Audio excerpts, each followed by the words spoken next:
it might be a good idea for you to mute yourself just for just while I'm talking, and yeah, turn your video off as well.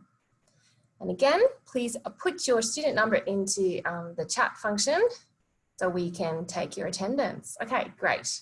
All right, so let's begin by acknowledging the traditional owners of the land on which QUT stands, the Turrbal and Yugara people. They're the First Nations owners of the land here. We pay respect to their elders, laws, customs, and creation spirits.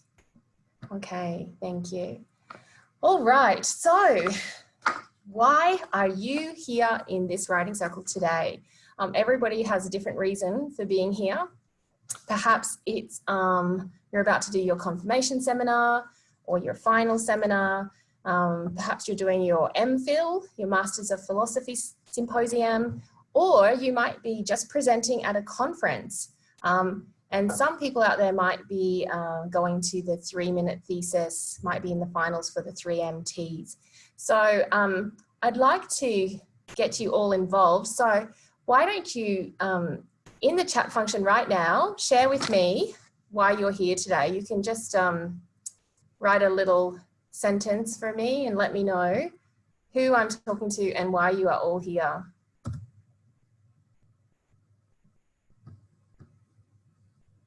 Let's see what everybody has to say. Okay, so we have conferences, seminars, confirmation. Oh, goodness, seminar, confirmation. Fantastic. Well, you have come to the right place. Final seminar for a workshop. Great. So there's lots of reasons, and it's always a good idea to, lots of final seminars. Okay, great. It's always a good idea to practice. And someone's here just to be curious, and that's always good as well, to learn everything we need to know about presenting. So let me talk to you about the writing circle today and the things I'm going to cover. So this is our agenda. As I said, my name is Natasha, or Tasha, and I'm the Language and Learning Educator at GRE+D. So today I'll be talking to you about the 3 stages of a presentation, and I'll go through them slowly. As I mentioned, Georgia Riddler is going to talk to you about nerves. She's our career educator, and she has lots of great advice for you. And then Murray's going to come and talk about design ideas for your PowerPoint. So it's a very full writing circle day with lots of information. All right, so I guess I will begin at the beginning. So according to me, there are 3 stages of presentation, and I've titled them the preparation stage, the delivery stage, and the question time stage. So let's go through these stages slowly, and I'll give you some clearer information. All right, the preparation stage is a very, very important stage. And for those of you who are going to do your confirmation seminar soon, or your final seminar, or any presentation, it's always a really good idea to go and watch other people. They're open events, you're able to go and watch, observe how other people do it. And I'd also suggest that you actually take notes as you observe them. At the end of today's writing circle, I'll be sending you a presentation checklist for observing other people. So that will come in an email from me this afternoon. So it's just basically a checklist for you to go and have a look. Did this person arrive early, and all of these questions. And sometimes we can get great strategies from other people, and sometimes watching other people will also tell us what not to do. So that's your first thing that you should do to prepare for your own seminars or your presentations.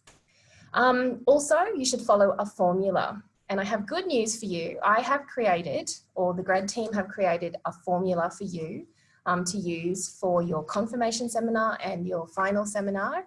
And again, that's an 8-page document, and I'll be showing that to you. So you need to follow that formula. I also encourage you to condense your information. You have written so much and not all of it needs to be in your presentation. So that's something hard to do. So that's something we'll also talk about today. Obviously you need to prepare your PowerPoint, and Murray will be here to talk about that. And the last thing for the preparation stage, and the very important thing, is your practice time. All right, so let's have a look at these in more detail. Okay, so here we go. Here is your formula. As you can see, there's the confirmation on the left and the final seminar on the right. They are different because they're different. They have different aims, which I will go through in detail in a minute. But what you really need to show in the confirmation is you need to have a summary of your literature review, a detailed theoretical framework, and a detailed methodology. In contrast, in your final seminar, your literature review, your theoretical framework, and your methodology is just brief because the aim is to show your results and findings. So this is the formula. Again, these slides will be available to you after today's writing circle.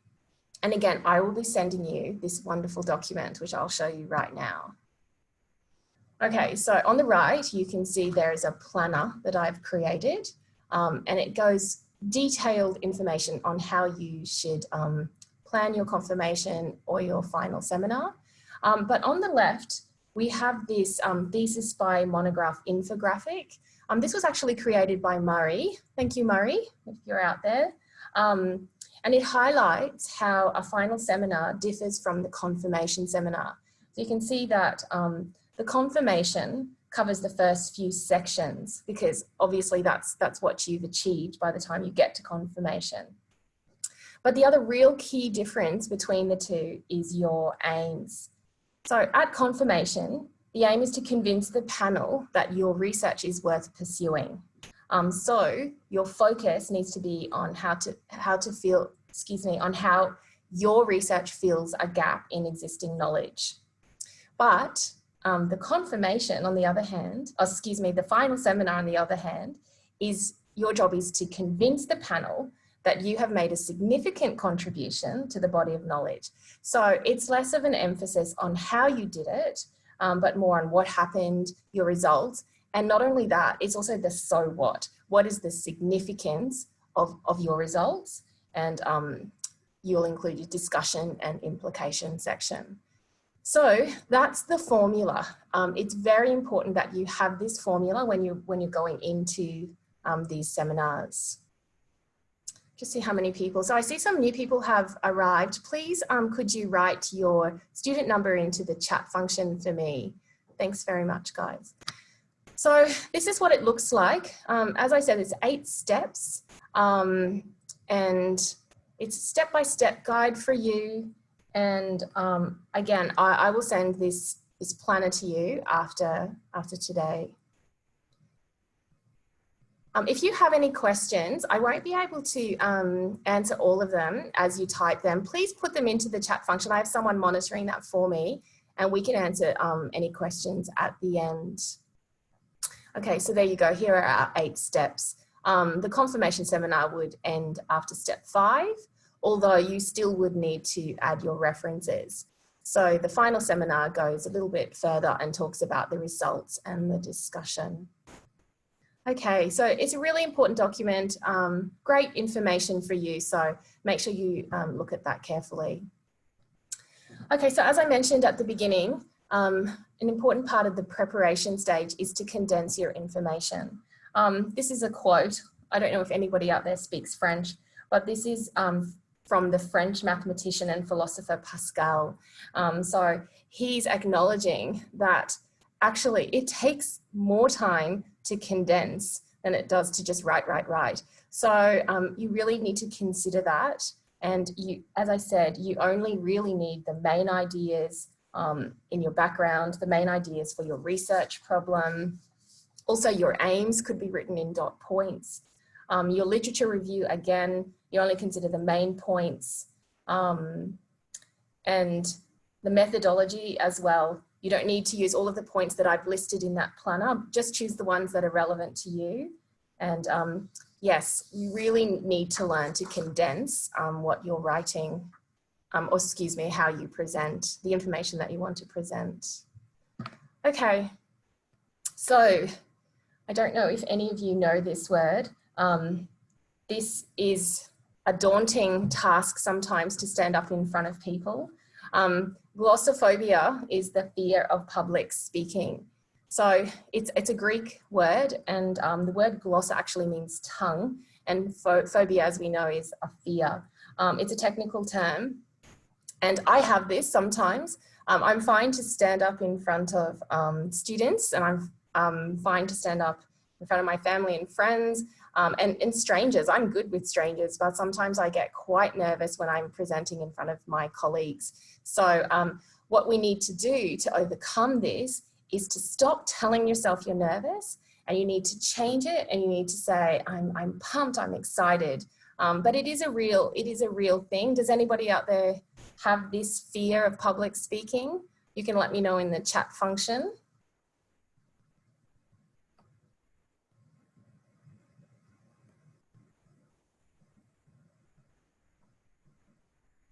Yes, lots of people are saying yes, great. Only when presenting to academics. Yes, with peers, isn't it funny? We all have it except for peers. So it's nice to know that we're not alone. and I think as Vyong, excuse my pronunciation, you're right. At the beginning, I think it's worse, but as you start presenting, you start to feel better. So I agree with you, you get better. One way we can overcome the fear of public speaking is, and I guess you can all agree, is to practice. Practice, practice, practice. You can practice by yourself. You can practice in the mirror, like this man. You can practice with people. You can practice with your dog, your pets. I would encourage you to use a timer when you practice. And again, record yourself and watch it. It's a great idea to do that. Okay, so these are my tips for the preparation stage. All right, so now we're going to move over to the delivery stage. These are things I'd like to cover in this particular stage, which is a very, very important stage for you. The first one is arrive early, really early, because you need to check a lot of things and you need to calm yourself down. You also need to dress up for the occasion. I'm going to talk to you about the introduction of your speech, and I'll talk to you right now about nonverbal behavior, your voice, engaging your audience, and the words that you choose. And also, I have a short information on how to deliver online, because this is very real now. Lots of us, like me right now, we're all having to deliver online. So I'd like to address that as well. All right, so the first tip is for you to be presentable. It sounds obvious, doesn't it? But it's not only dressing nicely and being presentable, it's also be aware of the clothes that you choose. It's not a good idea to wear brand new shoes or any jewelry that might be distracting or noisy, making clinking noises. So just be aware of the clothes that you choose. And if you're nervous, you may sweat as well. So consider all those things about your choice of clothes. Okay, so the next part is the introduction. How should you start? So to be honest, the first thing that you should do, and I hope you all remember this, is you smile. You don't need to smile like a crazy person. You just give a nice, gentle smile. You welcome your guests to your seminar, and obviously you should thank everyone for coming. And please acknowledge and thank your supervisors and the panel members. I think that's very polite, and people like that acknowledgement. Another key tip for you is for you to read the title of your thesis to the people in attendance. This will orientate them to your topic, and it really just gets the whole thing moving nicely. For those people who are not just here today, you're learning how to present in general. If you're at a conference or a seminar, you may want to begin with a rhetorical question, a personal anecdote, even a famous quotation, a tactful, humorous story, or even a memorable example. So this is my advice for you for your introduction. I'd also like to stress to you that when we are doing a seminar, we don't, as you can see here, I haven't memorized everything and I have some notes that I'm checking. It's okay for you to not memorize everything, but I would suggest that your introduction is something that is good for you to have flow out of your mouth. So perhaps your introduction is the part that I would suggest, and this is my opinion, for you to memorize and have really beautifully prepared so that you're not looking at your notes and looking uncomfortable. Okay, so just bear that in mind when you start. Unfortunately, I can't see the chat, so okay, great. It's all good, Natasha. Thanks, Murray. Murray's addressing the questions for me. Okay, thank you. And once again, you are able to stay. At the end of the session, we'll be having a Q&A. And again, for those new people who have arrived, please put your student number into the chat function for me. Okay, so now we're going to talk about non-verbal behavior, which we also call body language. Body language plays a powerful role in how we communicate, and it's actually been described as a superpower. And we're going to talk about that later. I'm going to talk to you about power poses, but it's really going to help you fool the audience to show them you don't have glossophobia and you are really well prepared. Okay, so eye contact. Eye contact is really important. It helps you to connect with your audience, and also it makes you look more confident and credible. So it may be hard to maintain contact with, you know, everyone, but I like to choose a couple of people in the audience and maintain that eye contact with them. If you are doing it online, right now I'm looking into the camera, and I think that's another great way for you to, obviously you can't make eye contact, but it's a great way for you to connect with the people watching you. So we should have facial expressions, nice facial expressions, gestures that are appropriate.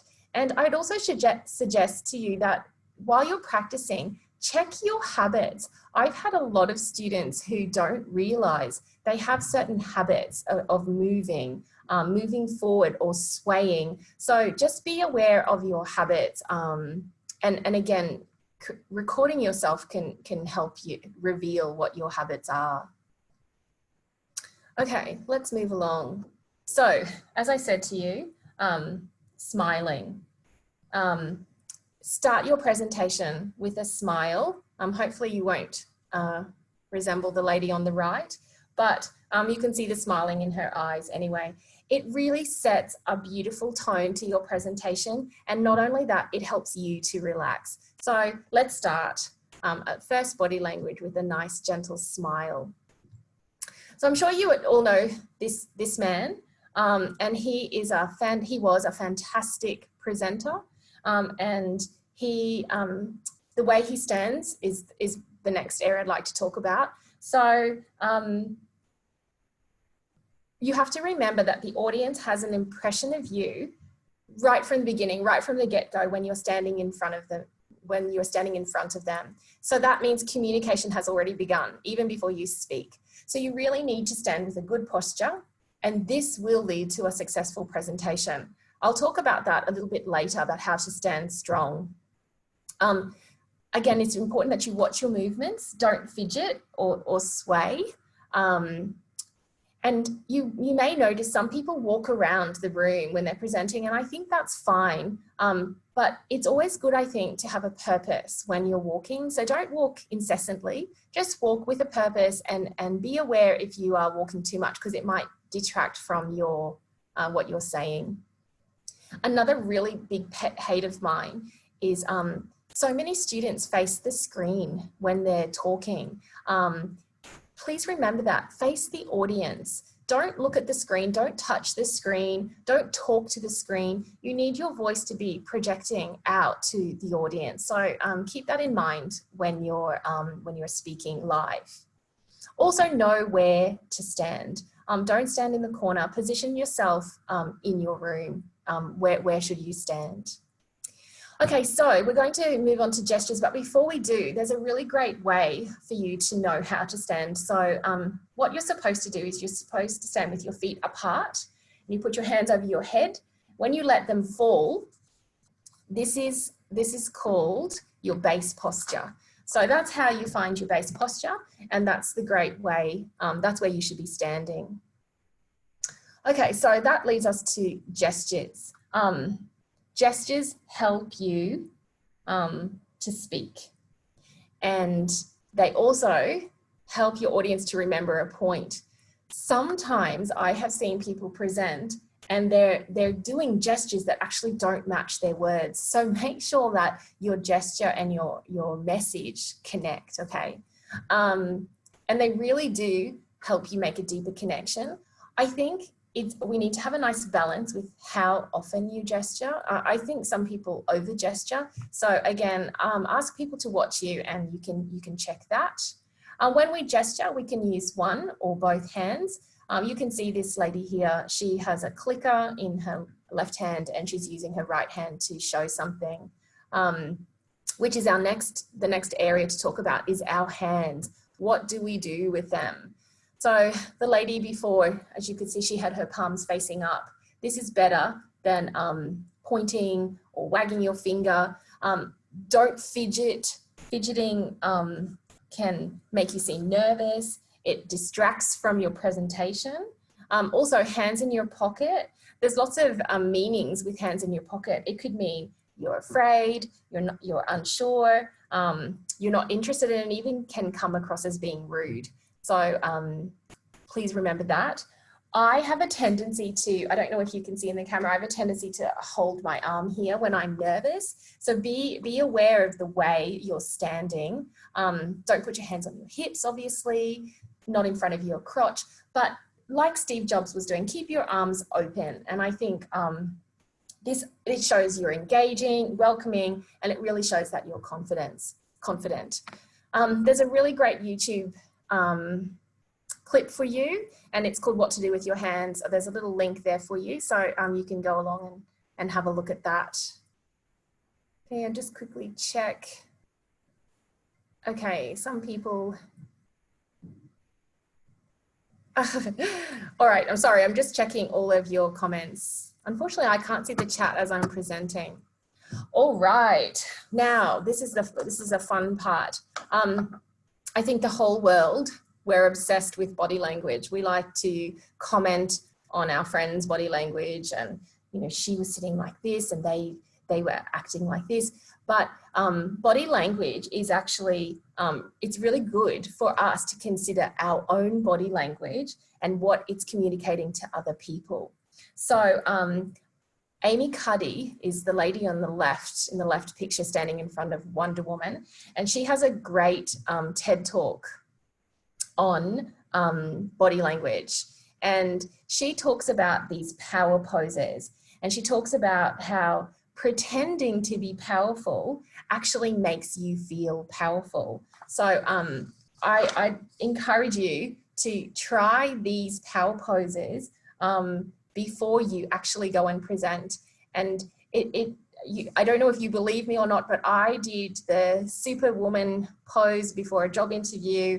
I got the job, and it really does make you feel, better and powerful, and you can trick the audience. Ooh. Okay. Carolyn's going to wear a cape. Good luck. Fantastic. Please send me a photo. I'd like to see that. So these power poses actually can impact your presentation and your success. So we have the super power pose, we have the CEO, the boss, we have the CEO, the loomer, or the winner. The winner is a great power pose, and you're supposed to hold the pose for 2 minutes. So check out this link here for Amy Cuddy's video. And I really think that they can really have an impression on how you project yourself for your presentation. Just prior to your presentation, do the pose. Okay, so I'll just end with this section saying it's not about what your body language is communicating to others, it's also about what your body language is communicating to you. Your body language is changing your own mind, and it changes your behavior. And this can ultimately change your outcome. So have a go, everybody. I can't see you, so you're welcome to stand up where you are right now, and you can try one of these power poses. If you're brave enough, you can send a photo to me and I'll check it out later. Okay, great. So something else that we can do is understand the body language of our audience. These are the things that we can check. We can check, are they looking at us? Are they fidgeting? Are they leaning forward? Are they zoning out? Are they on their telephone? Are they taking notes? Are they invested in your presentation? And if they're not, you need to deal with this. And the way you can change the engagement you're receiving from them is you could ask a question. You could add some humor, but you do need to remember it is a professional academic presentation, so don't be really funny. But you can also use your voice. You can pause, you can speak a little louder, you can stress something. So it really is a great idea to understand the body language of everyone to see if they are being engaged in what you're saying. So let's now talk about the voice. Okay. So the things that we need to consider for our voices, the pitch, pace, pause, tone, pronunciation, your volume, emphasis of words, and articulation. Really important. You might want to put this little infographic somewhere when you're practicing and think of all those things as you're talking. I suddenly lost my notes. Okay, so obviously the tone is academic presentation, so you need to communicate that to your audience. The pace, don't speak too slow, don't speak too fast.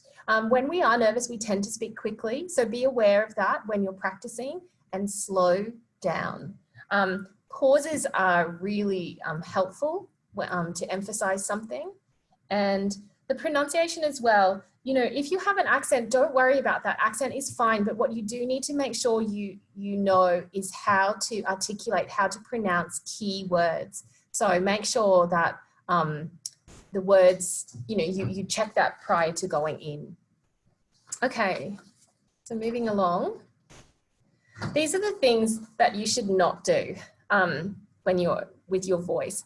Try not to talk at the same speed. This is really tiring for the listener. If you talk continuously without any pausing, this can be really boring. And the volume as well. You can be quite hypnotized if everybody just speaks at the same volume the entire presentation, and the tone, as you can see, puts everybody to sleep. So sometimes it's good to know what not to do when you're doing a presentation. And here are some tips on how you can engage your audience. And I think the first one is, really important. Be authentic, be yourself. And something else I'd really like to stress to you, you need to be confident. This is your research. You know it. You actually know it. You are the expert now. So you really need to have that confidence when you're presenting.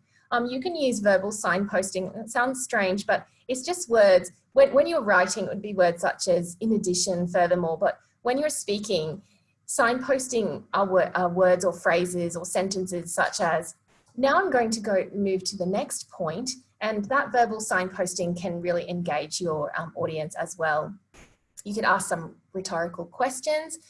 Don't be afraid to use notes. It's absolutely fine to use notes. And it's a good idea to pause sometimes, emphasize those certain words. And again, don't forget to smile and make that eye contact with your audience.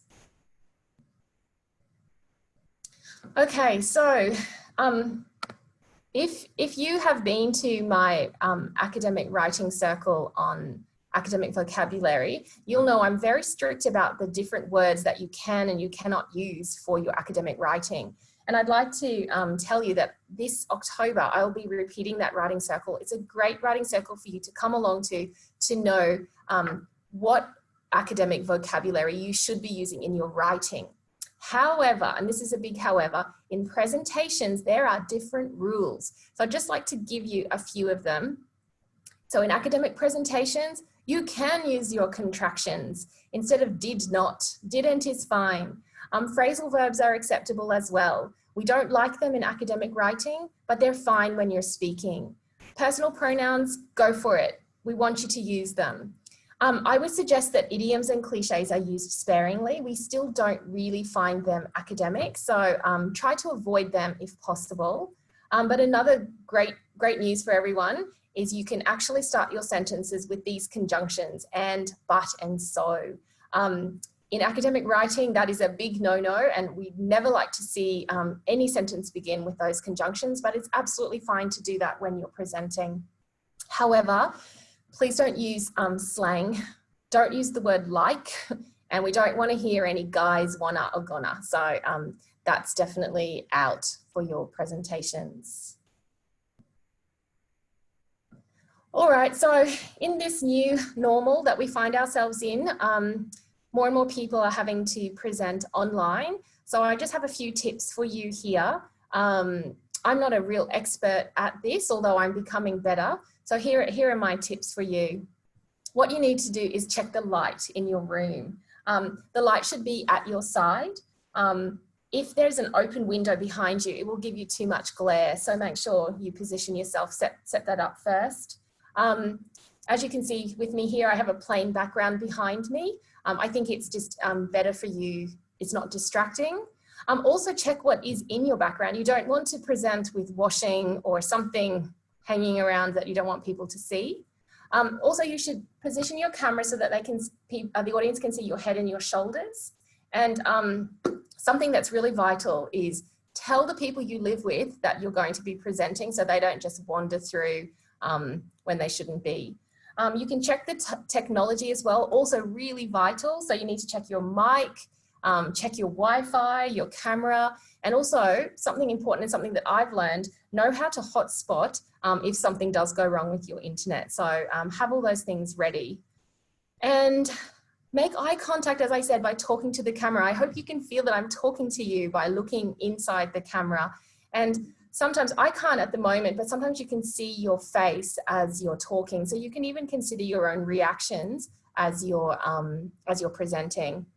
And I think it is okay to use hand gestures throughout, but again, use them sparingly because sometimes they can be distracting, especially in the online space. All right, guys, well, the next stage, as I mentioned from the very beginning, is the question time stage. So here are some 7 tips for you. And I think this is a very scary stage for all of you, I know, but I'd like to give you these tips to give you some confidence. So number 1, prepare your answers. Anticipate what questions you will receive and have your answers ready. Something else that you might like to do is repeat the question or rephrase the question to bide you some time so that you're able to answer succinctly. It's also okay, bring a pen and paper with you. If you're like me and can't remember things, you can write down the question as it's asked and you're able to glance at it to help guide you when you're answering your questions. You know your topic, you know your message, so you have to remember that and you're able to provide that message of your research in the question time stage as well. Obviously, we need to respond courteously, politely, and listen as people are asking. But another tip I'd have is be brief. Don't talk and talk and talk and talk. Just answer and then stop and allow somebody else to ask the next question. And also, obviously, please remember to say thank you at the end, and maybe a nice little smile at the end as well. Okay, so great, that's the end of my part. I'd now like to hand over to you to Georgia Ridler. She's the career educator here at GRE+D, and she's going to give you some great advice on how to relax your nerves in a presentation. Okay, I'll be back soon.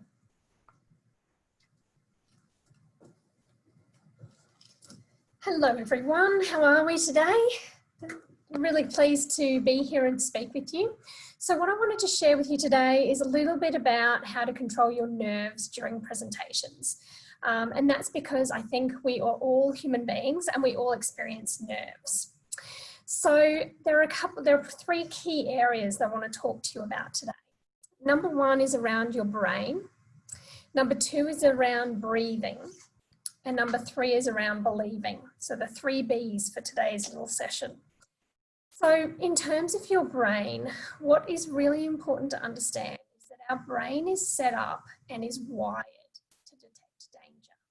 Now that's not to say that our lives are miserable because we're constantly detecting danger, but one of the key purposes of the brain is to make sure we stay safe, okay? And therefore it goes searching for danger. Now there's no greater danger than standing in public and providing a presentation. And that is why public speaking is often considered one of the greatest fears of people, because in facing that danger, our brain naturally jumps into either flight, fight, or freeze mode. And you've probably heard of those 3 stages before. Now, what's interesting about that is that when the brain goes into that state, it stops us thinking clearly. And the last thing you want to do when you're doing an academic presentation is not be able to think clearly. So if you can just remember that when I'm under stress, my brain will go into a flight, fight, or freeze mechanism. And as a result, I may not think as clearly as I normally would. Therefore, I need a strategy in place. So that strategy brings us to number 2, which is breathe. Now, when we go into that flight fight mechanism, our entire body changes, our physiology changes.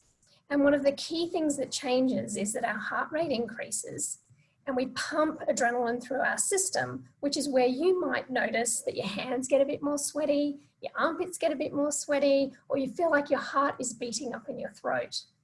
Now, that's a normal and natural response. Now, if we could stop you sweating, that would be great. If we could slow your heartbeat down, that would be great. But those two are pretty impossible for everyday life. However, breathing is something we have control over, and there is scientific evidence that shows that if we slow down our breathing, our heart rate decreases a little, and then our brain stops sending so much adrenaline and cortisol through our body. So I thought you might like to join me in doing one little breathing technique that might be really useful for you. I call it the 1 to 5 breathing. We breathe in and out for 1 count, and we go right up to 5. And let's see together what that does for you. All right, so sitting in your seat, wherever you're seated, and I'd like you to breathe with me. So we're going to breathe in for 1 count and out for 1 count. Breathe in, 1, 2, and out, 1, 2. Breathe in, 1, 2, 3, and out, 1, 2, 3. Breathe in, 1, 2, 3, 4, and out, 1, 2, 3, 4. Breathe in, 1, 2, 3, 4, 5, and out, 1, 2, 3, 4, 5. Now, I hope you feel a little bit more relaxed as I do. And what you probably notice is that things are just a tiny bit calmer. Now, if you've noticed that, what has actually happened physiologically is that the brain has gone, oh, actually, there isn't as much stress going on at the moment, and I'll just dampen the whole system and increase my thinking because I don't need to run or zoom out of here. Now, it's not going to solve the entire problem, but it's a nice little strategy just to slow things down so that you're a little more clear-headed. Now, in being clear-headed, that brings us to the last point around believe. And as Tasha's already raised, it's up to you to believe in the work that you're doing. Your work is just your work. There isn't a million people who know exactly what you're doing. There's a small group of people, and it's your job just to promote and talk through what you've been doing in your research. And you'll most likely find that many people will be very interested in the work you're doing as opposed to judging your work. So take a deep breath, put a smile on your face, and deliver your presentation. And I'm pretty confident you will do a fantastic job. And I'd like to just finish with a quote by George Jessel, which I think is pretty perfect. The human brain is a wonderful thing. It starts working the moment you are born and keeps on going right up until you stand up to talk in front of a group of people. And that point's very relevant if you don't understand how your brain works and utilize a strategy like breathing to just slow things down. I hope you've grabbed some things from that. And I'm going to pass you over to Dr. Murray Lane from our HDR Learning Design. Thank you.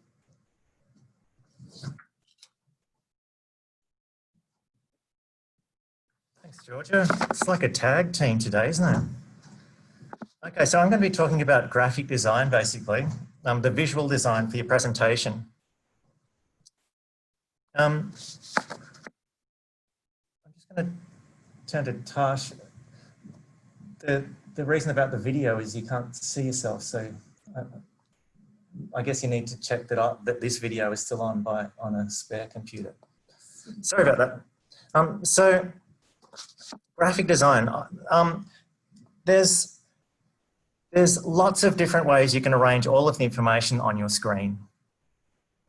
And I've seen some really good ways of arranging it in presentations, and I've seen some pretty poor ways of arranging it. And I would expect that very few of you are actually graphic designers. But there are some hints, some pretty easy principles that you can follow in order to do just what the graphic designers do. Graphic designers will tend to know these things without having to follow them explicitly. They'll do them intuitively. But not everyone's learnt these principles. So I'm just going to run through what I think are the key principles for putting together a visual presentation. So to start with, the design layout. It should be reasonably consistent.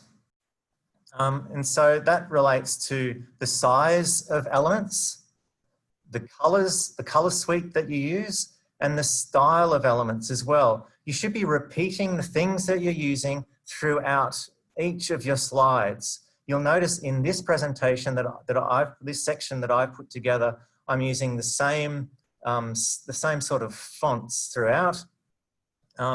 In each of the slides, the dot points are the same size, and the heading is the same color. So just repeat these same things. It helps to give the presentation a certain consistency.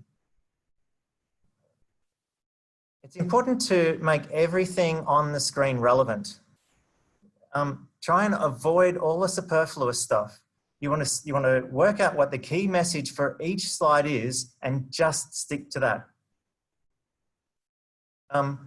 Anything else is likely to actually detract from the message, and you want to enhance the message, not detract from it. Visual interest. So you want to make it both relevant and interesting. I think that's the two key things about the choice of materials that you're putting on the screen. It needs to be somehow related to the topic, and if possible, if you know what the audience likes, also related to them somehow. So in that way, it's unlikely that you're going to be looking for generic type of material. Clip art is a definite no-no. Look for something that is directly related to the content that you're providing. So for instance, on this screen, on one side is a picture of there's a heading of graphic designer with a kind of archetypal graphic designer there with a set of steps that he's ascended with lots of little icons around it. So it's quite relevant to this topic. Potentially relatable, you can sort of see yourself within this image. And so if you can find ways of bringing the audience into the presentation, that's the key another key to the choice of images. Visual balance, I think, is actually one of the most difficult things to do without sufficient experience. This is the thing that intuitively designers will do. But there are some key things, some key points that if you can work these out, you can crack the code of what graphic designers do. So look for a certain alignment between elements on the page. If you look at this screen, the title is aligned with the points underneath it. There's a certain alignment there. And everything is on the page because it belongs there. It looks like it belongs there. So it's intentional. There's not that much on this screen for me to refer to. Maybe I'll actually just go back to this one as well. So if we look at it, there's an alignment between the presentation visual design title and the layout. There's a line that you could draw down here. There's another alignment across here. This word has been turned on its side really just for visual impact, to do something a little bit different. There's a lot of consistency in the color scheme. There's a type of blue that's been used in this one that's repeated in a slightly lighter color in that one. And then there's just the gray, black. So that's the layout, text, and that bubble are really all part of the same color scheme as well. So it's a limited number of colors and an image that is closely related to the content matter. It's actually all a collection of little brochures that make up a face.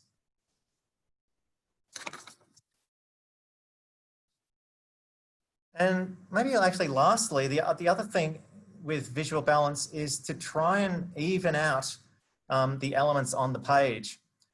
That doesn't necessarily mean that everything's symmetrical, but if you have something that's large over one side, you might want to balance it out with something on the other side. Or in this case, there's a thing, you know, an element in the middle, and everything is kind of evenly spaced around it. If you look at this one, everything's pretty much evenly spaced. If you look at the space between the edge of that screen and the edge there, the edge to there, it's all pretty even. And this element sits right in the middle of that empty space. These things aren't easy to describe, but it's all about finding the spot on the screen that looks best from an overview, holistic point of view. Lastly, on this, this layout, it is important to have referencing, to have citations, particularly for images, if you've sourced them from somewhere. But the way that you do that is largely dependent on the presentation itself, and there may be guidelines for it. So I'm not going to give you any strict rules for this, but I can say that in this particular instance, you'll see that I've been extremely minimal in where I've provided my source. Now, I realize that you're not likely to be able to read that, but I know that this file is going to be shared with you. It will be a PDF, and you'll be able to click on that link and find the source. So that seemed appropriate for this instance because I didn't want the citations to be the main thing on the screen, because most people aren't going to need that particular piece of information.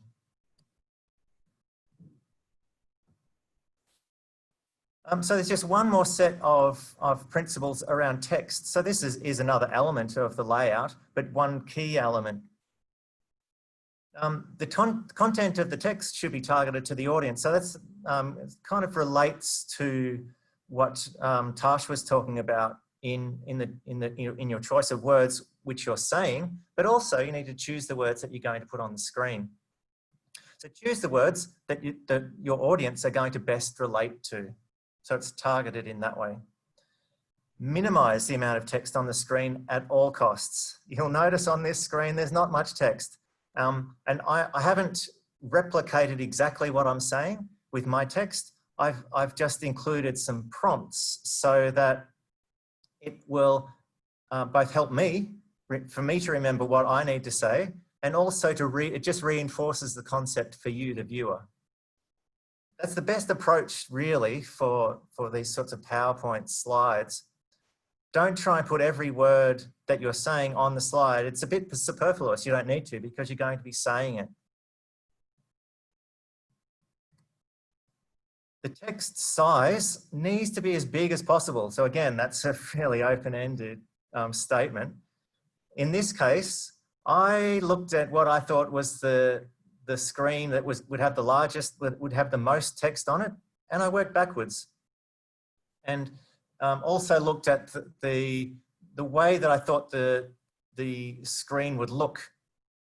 If the text was any larger than that, I think it would start to feel crowded. But if it was much smaller, people might have trouble seeing it. So there's a very delicate balance between being too big and too small. this is what I figure is around about right for, you know, a series of short dot points, particularly in this context, the online space. But it's probably pretty similar when you're presenting on a larger screen. You don't always know the size of the screen as well before you get there. So you need to make it reasonably big. And lastly, it's best to keep with a consistent style. The font for both the heading and these dot points is actually the same, but the heading is just bold, and the call out box here is just a slight variation on the same font as well. So they're pretty much the same font with very small variations. Again, for each of my other slides, it was exactly the same. So best to be consistent across all of your slides. Now I'll be around if there's time for questions later. I generally put my slide presentations together in PowerPoint, and I kind of anticipate that most of you will do the same. PowerPoint is available to all QUT staff and students, so you will have access to that. I'll post a link. If you didn't know that, I'll post a link to where you can get PowerPoint in the chat in a minute, as soon as I get off here. Tash just asked, can we use animations? It's unlikely that that you'd be wanting to use one in the background while you're talking. I think that would just be a distraction. I think videos are good when it's the main feature and you stop talking. I think all of those whiz-bang things like animations and the text that flies in and twirls around, that's all a distraction. People haven't come here to see your fancy text. They've come here to get the message that you're putting across. So I would, I think that animation is an unlikely thing to include. There's also other presentation tools like Prezi, and I'll also include a link to that. Some people like it. It's an online presentation tool. It's quite smooth. And so that the look and feel of Prezi helps, I think, in giving a holistic and well-balanced approach. And it's quite dynamic, so it gives a little bit of visual interest. You need to be, like I said, you need to be careful about how much of this kind of whiz-bang stuff you have.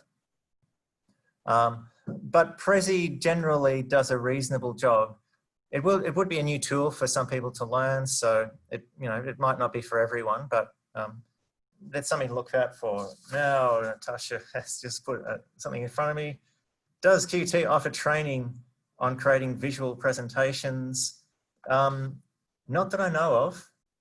But there's a little bit of information if you follow the links for PowerPoint that I send.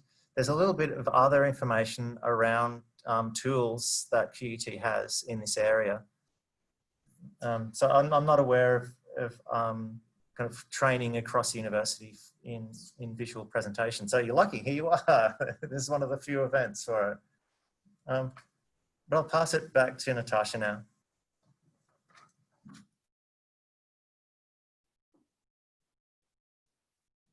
Okay, so unfortunately we can't actually see the chat on this screen here, so stick around. There are a couple of questions that Murray wasn't able to see, so if you have some questions that we haven't answered, please stick around at the end. We're happy to do a little Q&A with you. Okay, so I'd just like to address this particular topic. If something goes wrong, which we really hope it doesn't, but if it does, these are the key things. Do not panic. Again, stay authentic, be yourself, be natural, acknowledge it, that's okay. Breathe, do George's wonderful breathing technique, and then just carry on, stand up and carry on. So that's my advice for you, but because you're going to practice, practice, practice, hopefully nothing will go wrong. All right, so what I would like to do now, we still have quite a few people here. I thought this might be a nice opportunity for you to meet everybody that's here today, and perhaps we can have a little chat about why you're here, and just, you know, let's break up this isolation that you're all feeling and have a little chat to each other. So it'll just be very short. It'll only be a little over 5 minutes. And what you need to do when I put you into these breakout rooms is to tell them, hello, who are you? And also talk to the people in your room about what it is you're going to do and what you're worried about. What is it specifically that you are worried about? And perhaps, as well as all of the advice I've given you and Murray and Georgia have given you, perhaps you can offer some tips to help each other as well. So this is just, as I said, an opportunity for you to meet the other HDR students in your cohort. And so I'll be doing that very quickly. So a little message will appear on your screen and it will ask you to join a room. So again, introduce yourselves, talk about why you've come today, what you're worried about, and if you can give any tips. So, all right, are you ready? I'll break you up into small rooms. If you are unable to stay, that's fine. Thank you for attending today. Again, I remind you to please put your student number, but hopefully you'll be able to have a quick chat to some other HDR fellow students. All right, so.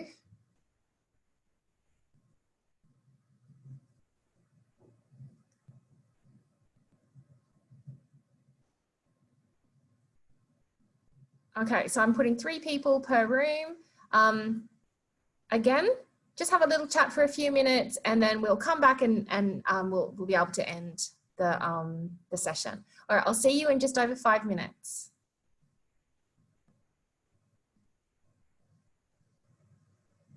Oh.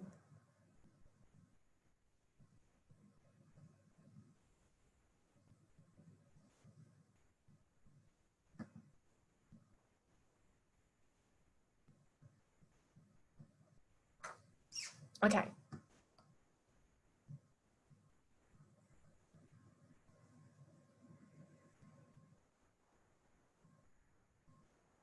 Offer any tips that you've had in that little breakout session. Did anybody share anything mind-blowing that you'd like to tell us all? Actually, Martina, one of in our session, she shared some of good tips.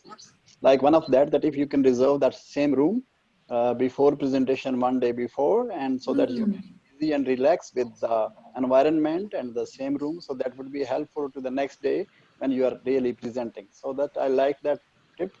That is a great tip. I'm going to add that to my slide. Yeah. Yeah, being really familiar with the room you're going to present in. Fantastic. That's a really great tip. Does anybody else have something they'd like to share? Thanks, Syed. I found it really useful to try and practice my presentation in front of other PhD students, but also like my friends who did not go to uni. So I would get like different types of questions. Some of them would be on maybe like points I made up about my literature review that they want to know more about. And then while PhD students would ask me a question on like my protocol and what would happen if this or that event would happen. So I thought that really helped me in this past couple of days when I was practicing with people, different types of audiences. Fantastic. So you get different perspectives from the different audiences you speak to. Yeah, great. Thanks, Clarita. That's a great tip. From presentations I've done in the past, professionally speaking, some advice I was given that I've found helpful is just to try and forget you're being assessed and just focus on what you need to give the audience in order to make them enjoy and gain some interesting insights from what you're saying. So put your focus on that and try not to think about, oh, I'm being assessed. Try and put that away and just focus on sharing the information in an interesting way with the audience. Especially, Julia, when you have become the expert and you know the content so well. Don't do that face. You are the expert. You become that researcher. Hopefully by then I will be. No, it's that whole imposter syndrome. You fake it till you make it. You fake it till you become it. Yeah, fantastic. That's a great tip as well. Don't think about the assessment, think about the information you're providing. Thanks for sharing that. Anybody else like to offer some tips?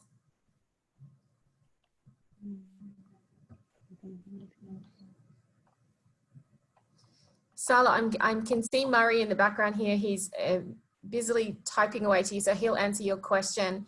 All right, well, I think I might move along then. I'm going to skip the Kahoot for today, but I would like to just give you some general information about the writing support that we have for you here. We have an assessment tool, and if you don't know about this tool, it's available for you on the Student Blackboard page, the HDR Student Blackboard page, and it's basically, it's a chance for you to assess your writing skills and presenting skills. And what happens is you get a list of offerings that you can go to. We suggest that you go to. So have a look at this tool, see if you can fill it out. And it's also a good idea to discuss your results with your supervisors, and that way you can create a plan for your writing.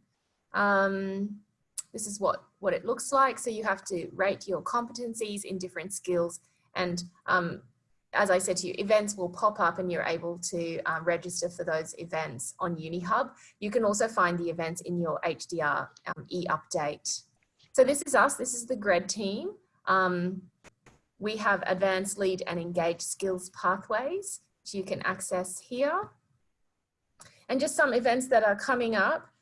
Wednesday, which is tomorrow, there is an Unpacking HDR Internships seminar, and all the information you need to know about that.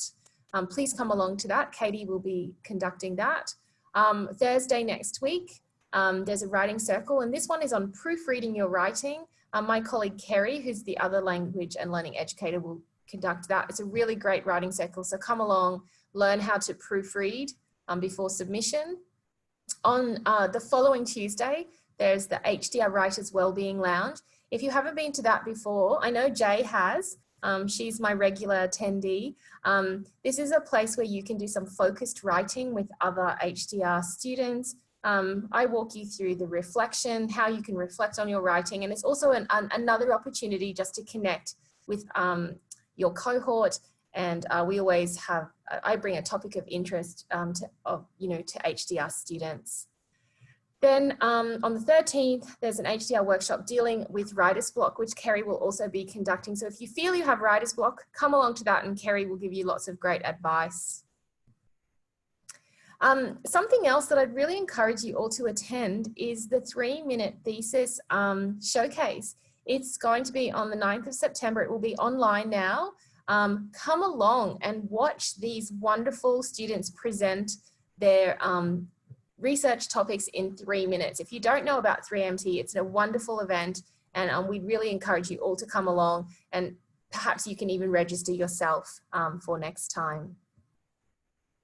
Okay, so all of today's resources will be available on the Blackboard page. I'll be doing that after the event today, and all past offerings are available here, so you can have a look at everything we have done, not just Kerry and myself, but also Georgia and the other team members.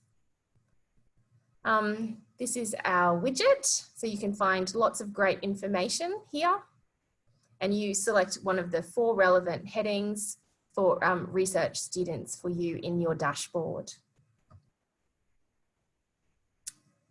Okay, so more information for you there. Okay guys, so that's it. Thank you for attending. You can put your cameras on if you like and wave goodbye to me, and if you would like to stick around, Murray is here with me and we're happy to answer any questions you have. But bye Julia, thanks for coming and thanks for your input, and come along to all of these wonderful events that we have for you and your cohort. Okay, thanks so much everybody.